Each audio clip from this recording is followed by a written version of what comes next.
Shalom, kita berjumpa di dalam anugerah Tuhan dalam channel ini dan bersyukur kita bisa mendapat kesempatan untuk belajar dari kitab 1 Yohanes. Nah, sebelum saya akan membahas konten dan materi dari kitab ini secara garis besar, saya memohon kepada kita semua yang menyaksikan video ini, tayangan ini kita bisa membantu dengan subscribe, forward, dan jika Bapak Ibu Saudara memerlukan doa, Bapak Ibu Saudara bisa menghubungi kami di email atau di nomor kontak yang tertera di akhir dari tayangan ini. Ada nomor kontak yang bisa Bapak Ibu sampaikan segala permohonan, doa, dukungan, dan bantuan doa yang bisa kami lakukan. Kami bisa mendoakan persoalan pergumulan Bapak Ibu Saudara sekalian. Karena ini adalah sebuah channel di mana kita dipanggil untuk menjadi berkat, dan memberkati sebanyak mungkin orang yang menyaksikan dan melihat tayangan di channel ini.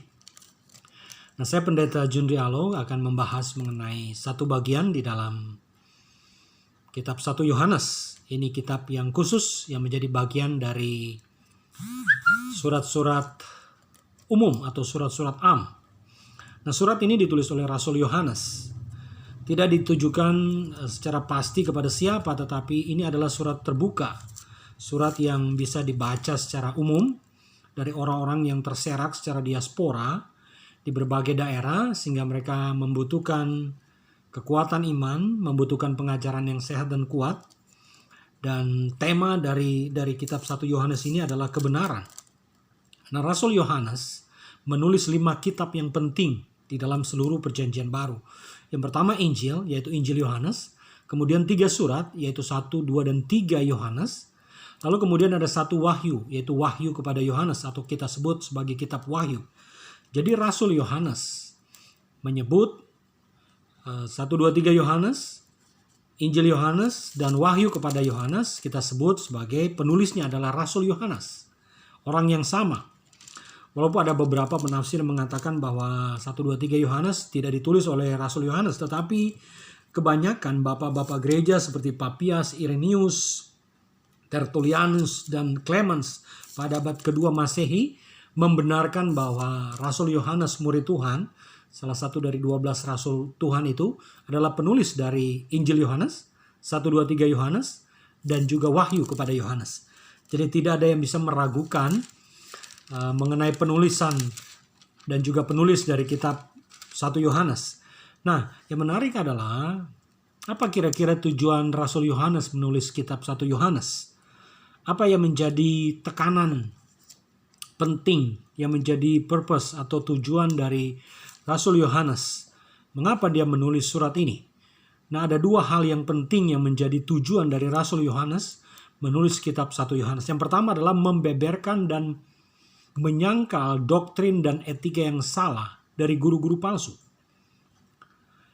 Karena ada banyak pengaruh yang mengerikan dari ajaran-ajaran palsu, ajaran-ajaran sesat yang jika tidak ditangkal, jika tidak diklarifikasi, maka akan menyebabkan kebingungan bagi jemaat. Maka Rasul Yohanes menulis 1 Yohanes untuk menyangkal doktrin dan etika yang palsu, yang salah dari guru-guru palsu atau dari pengajar-pengajar palsu. Jadi melalui tayangan ini, melalui video ini, saya ingin mengingatkan kita untuk mempelajari sungguh-sungguh iman, keyakinan kita, kepercayaan kita akan kekristenan kita. Mulai dengan membaca dengan sungguh-sungguh dari firman Tuhan. Sebab ketika kita tertanam, kita kokoh kuat, maka kita tidak akan mudah digoyahkan oleh rupa-rupa angin pengajaran yang beredar, yang berhembus beberapa waktu belakangan ini.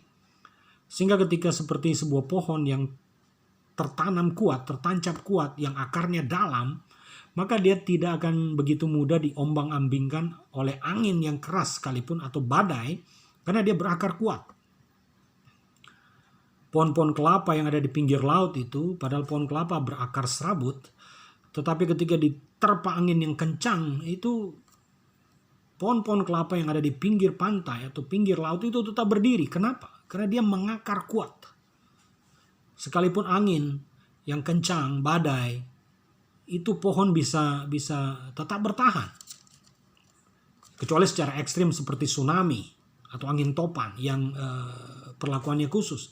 Tetapi angin keras di pantai atau di laut yang biasa berhembus, tidak bisa menumbangkan pohon kelapa yang ada di jejeran pinggir-pinggir pantai.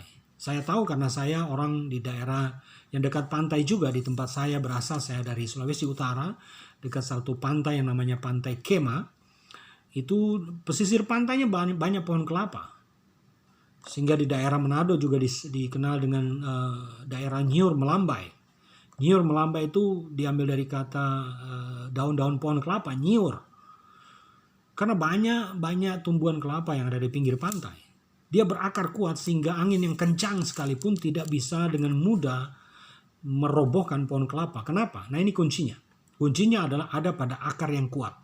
Nah, Yohanes bermaksud menulis kitab 1 Yohanes untuk membeberkan dan menyangkal doktrin dan etika dari guru-guru palsu yang mengajarkan mengenai prinsip-prinsip yang keliru.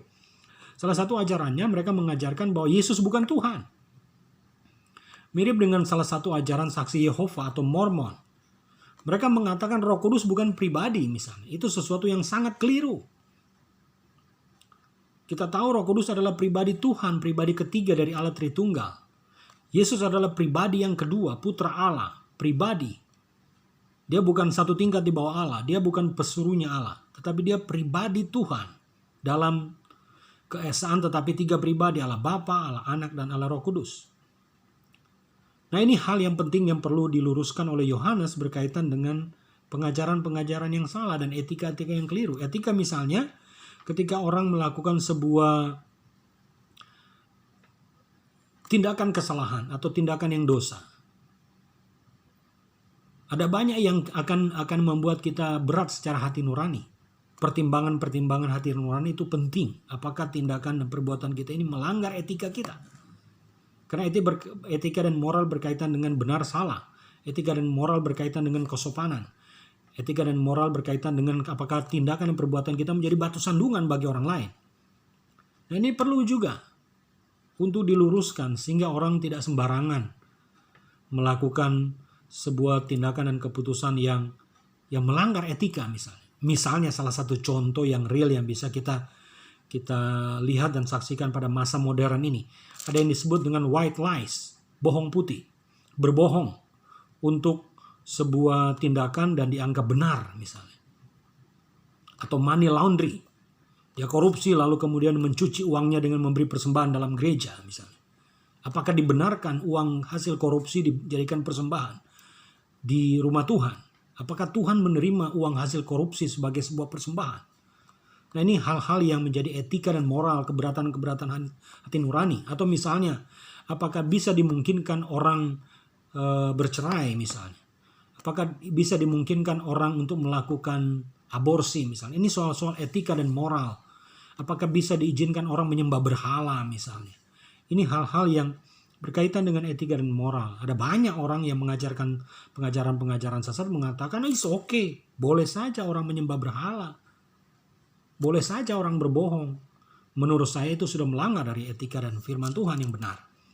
Yang kedua adalah menasihati anak-anak rohani yang sudah percaya, yang sudah bertobat itu, supaya mereka tetap mengejar kehidupan persekutuan yang kudus dengan Allah dalam kebenaran dan dalam sukacita yang penuh.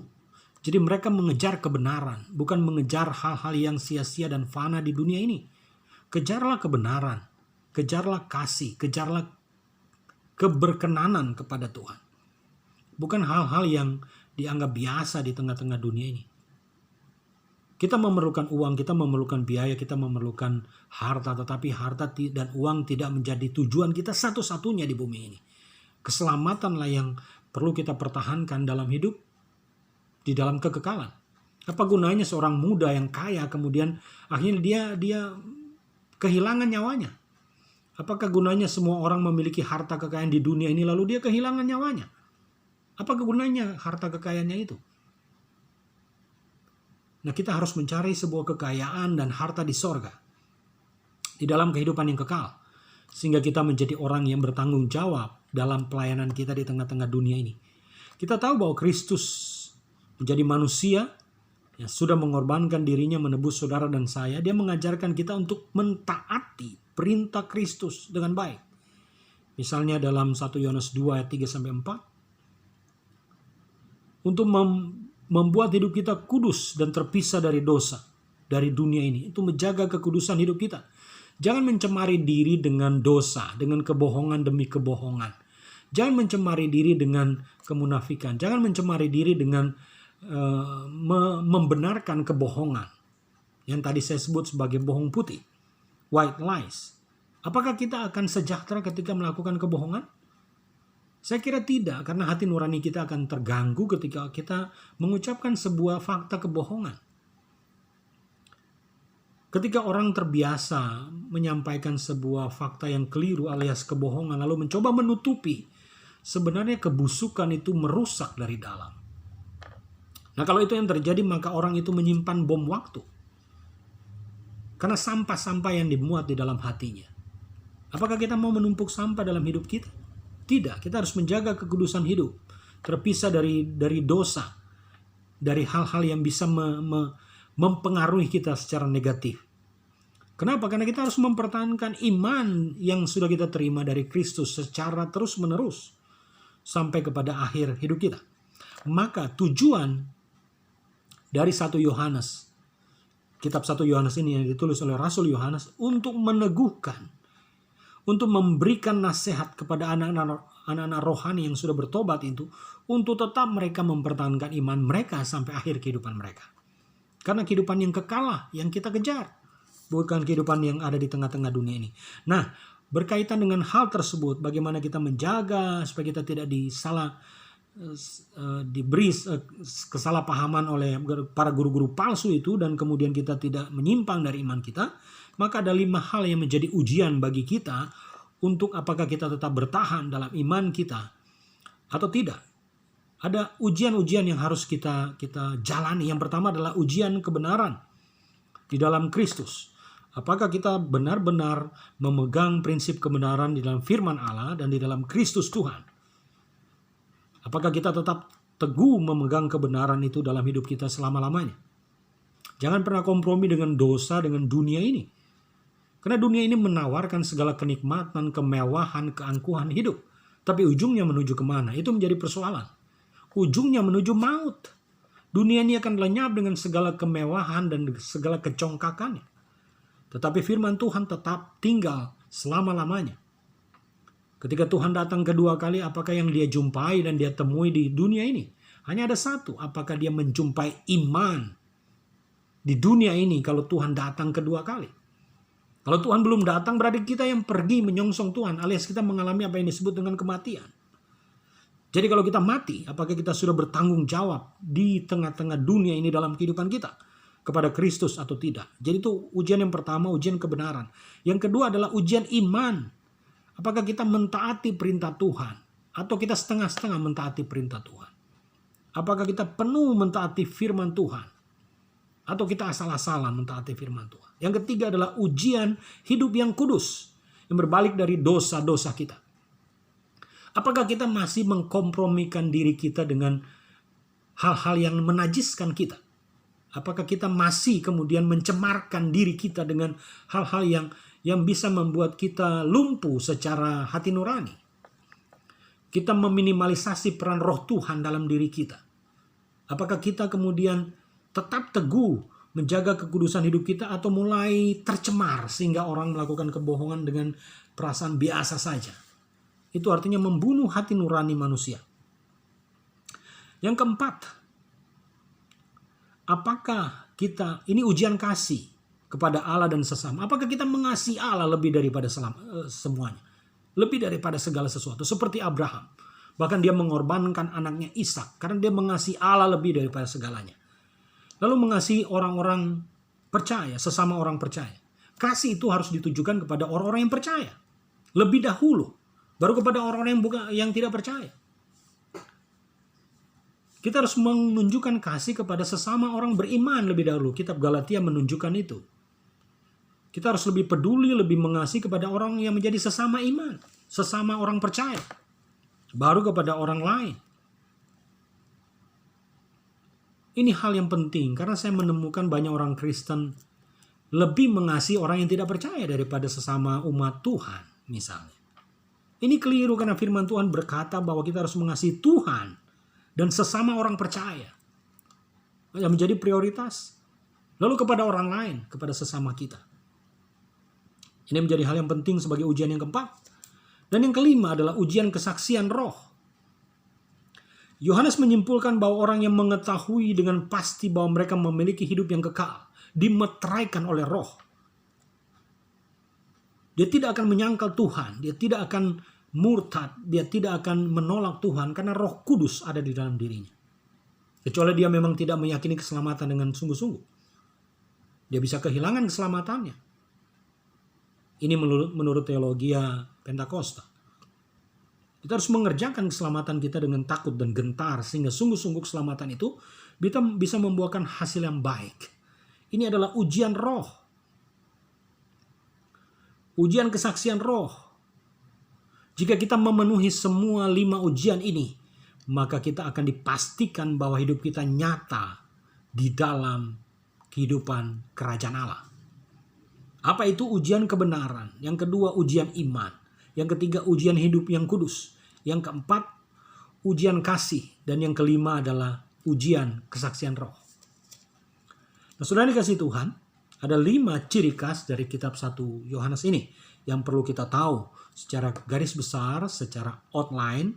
Kita bisa memperhatikan 5 ciri khas, ciri-ciri dari kitab 1 Yohanes ini. Yang pertama adalah surat ini mendefinisikan kehidupan Kristen dengan memakai istilah yang bertentangan dan dengan seakan-akan tidak memberikan kompromi kepada terang dan gelap, kebenaran dan kebohongan, kebenaran dan dosa, kasih kebencian, mengasihi Allah dan mengasihi dunia, anak-anak Allah dan anak-anak setan. Jadi kitab ini secara jelas memiliki sebuah garis yang tegas antara hitam putih, antara dosa dan kekudusan, antara anak-anak Tuhan dan anak-anak setan, antara dunia ini dan surga. Jadi ada batasan yang jelas. Kita nggak bisa main-main, kita nggak bisa kompromi. Apakah kita anak-anak Allah atau anak-anak setan? Nah, misalnya seperti itu. Apakah kita mengasihi atau membenci misalnya? Apakah kita mengasihi Allah atau mencintai dunia ini dengan segala kenikmatan dan kemewahannya? Itu ciri yang pertama. Jadi Yohanes secara tegas memberi 2 bagian A dan B, terang dan gelap, kasih atau kebencian, mengasihi Allah atau mengasihi dunia ini, kebenaran atau kebohongan, dosa atau kebenaran misalnya. Nah, ini semua jelas. Yang kedua adalah surat ini merupakan satu-satunya kitab dalam Perjanjian Baru yang berbicara mengenai Yesus sebagai perantara antara kita dengan Bapa kita. Ketika manusia berbuat dosa, manusia tidak bisa mencari selamat sendiri, manusia tidak bisa menyelamatkan sendiri. Maka Yesus menjadi perantara kita kepada Allah. Yesus menebus dosa kita yang menjadi mediator kita untuk kita diterima oleh Tuhan. Yesus menjadi media, Yesus menjadi perantara kita dengan Bapa. Yang ketiga adalah berita yang disampaikan dalam surat 1 Yohanes ini didasarkan pada seluruh kesaksian rasul dan bukan pada pernyataan perjanjian lama dahulu. Petunjuk perjanjian lama jelas ada, tetapi kitab 1 Yohanes ini berisi mengenai kegiatan dan karya dari Kristus sebagai penggenapan dalam perjanjian baru. Kristus dan karyanya sudah menebus kita dari kehidupan kita yang sia-sia. Keempat, surat ini menyampaikan kristologi dengan penyangkalan suatu ajaran yang sesat. Jadi Kristus adalah Tuhan. Kristus adalah perantara kita. Kristus adalah penebus dosa kita. Kristus adalah satu-satunya sumber. Dia adalah pusat di dalam karya Allah yang menebus manusia dari dosa. Dia adalah center, kristologi. Ya, karena ajaran-ajaran sesat, ajaran-ajaran palsu mencoba menyerang ajaran itu, melemahkan kristologi, melemahkan ajaran Kristus, melemahkan peran Kristus, melemahkan karya Kristus. Maka 1 Yohanes memberikan pengajaran yang ketat, yang kuat mengenai kristologi. Ini untuk menyangkal pengajaran-pengajaran sesat itu. Ini untuk mengantisipasi supaya jemaat-jemaat tidak termakan ajaran sesat itu. Dan yang terakhir, gaya penulisan dari kitab 1 Yohanes ini adalah gaya penulisan yang sederhana, lalu penuh dengan istilah-istilah yang kita kenal, misalnya terang, kebenaran, percaya, tetap tinggal dalam Kristus, mengenal Kristus, mengasihi Kristus, kesaksian, lahir baru, hidup kekal. Itu adalah kata-kata yang khas dari 1 Yohanes yang memberikan kepada kita gambaran betapa Tuhan, betapa Kristus mengasihi kita, bahkan mengorbankan nyawanya bagi kita manusia yang berdosa, supaya kita selamat dan memperoleh hidup yang kekal. Yohanes 3 ayat 16 jelas, sangat terkenal ayat itu, karena begitu besar kasih Allah akan dunia ini sehingga ia mengorbankan anaknya yang tunggal, supaya setiap orang yang percaya kepadanya tidak binasa melainkan beroleh hidup yang kekal. Ini adalah tekanan dari Yohanes sebagai rasul yang menjadi murid Tuhan, yang menyaksikan karya Tuhan. Dia menjadi murid Tuhan yang mengikuti segala karya Tuhan. Dari Galilea, ketika dia Yesus memanggil murid-murid, Yohanes dipanggil juga karena dia adalah seorang nelayan, lalu kemudian dipanggil untuk mengikuti Yesus sampai pada Yesus disalibkan. Dan Yohanes, dia mati tua di Pulau Patmos. Dia rasul yang terakhir meninggal dalam usia yang tua. Dan dia menjadi rasul kasih yang sangat jelas kita temukan dalam Injil Yohanes dan Wahyu kepada Yohanes dan juga 1, 2, 3 Yohanes. Ini adalah kitab yang menarik. 1 Yohanes menjadi penting bagi kita untuk kita pelajari. Mari kita sungguh-sungguh mendalami firman supaya kita berakar, bertumbuh, berbuah di dalam Tuhan mulai sekarang ini bahkan sampai selama-lamanya. Amin.